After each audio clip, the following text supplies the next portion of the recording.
That phrase that where you go to college doesn't matter, it's more what you do there that matters, is not entirely true. Because there's so many factors that will go into your university that will influence the opportunities and access of resources that you will get. For one, that includes like the geography. Where is it located near? Stanford being near Silicon Valley, San Francisco, and also just having a reputation of a startup-y school has given me a lot more resources and access to, one, create my own startup if I wanted to, and also get recruited by a startup. And the second factor is the environment you're surrounded in, the student body, what type of students you surround yourself with. There's a lot of students here at Stanford that I would consider extremely internally motivated. They're heavy at finding opportunities. And because of this environment I'm surrounded in, I naturally will try to reach that same caliber that a lot of these students are at, which has made me apply to things that I wouldn't have before. For example, there's so many people applying to high-tech, Google, Microsoft, Apple internships. Before, I would have thought I would have never been able to work there, but now because there's so many students who are making it seem more realistic, seem more practical, then I am now giving it a better shot of saying, hey, I might work there, I'll try to apply too. And those type of like little attitude changes by your environment has made a dramatic change in just how I perceive different opportunities handed to me. The second thing I learned is to not be shy when it comes to asking money. These schools like Stanford, for example, just have such a large endowment that they are able to help you in so many different ways beyond tuition and room and board. For example, health insurance, I'm asking Stanford to cover that entirely.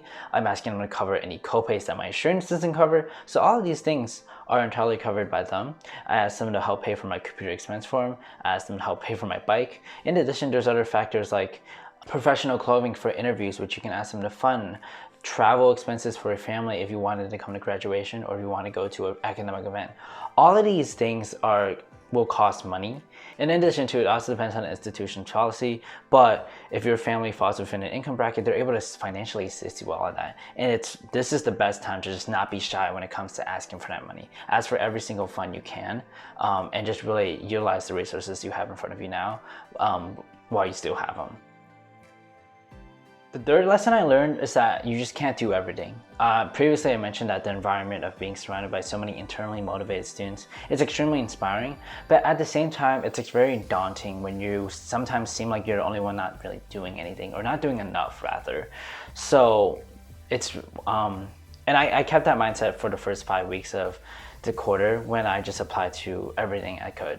But I realized that after being involved in like 4 high commitment clubs, in addition to an internship on the side, classes, and also trying to have a social and sleep schedule, it's hard to get the most out of all of these opportunities when your time is just distributed so wide out among all of these. Like, yes, they're all individually great opportunities, and yes, I'm very grateful to be part of every single one of them, but the benefit I got from each one of them, I wish I would have got more of if I just had more time dedicated toward it, which I could have done by just not being as committed or just not being part of the other commitments I was in.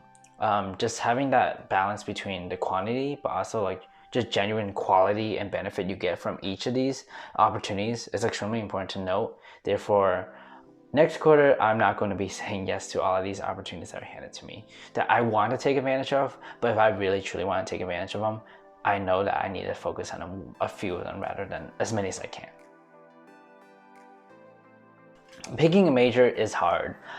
In the last few weeks, I've been switching back and forth between so many different majors of all of my interests, and I'm afraid of finding other majors that I'm interested in because it just continues to add on to the list of where I'm going to major in. Luckily, Stanford gives you 2 years to pick your major, but trying to understand what I'm passionate about and trying to explore where I need to explore is very difficult, especially in the circumstance of having online classes, especially as some of my majors really require like an in-person element, has been very difficult to settle on.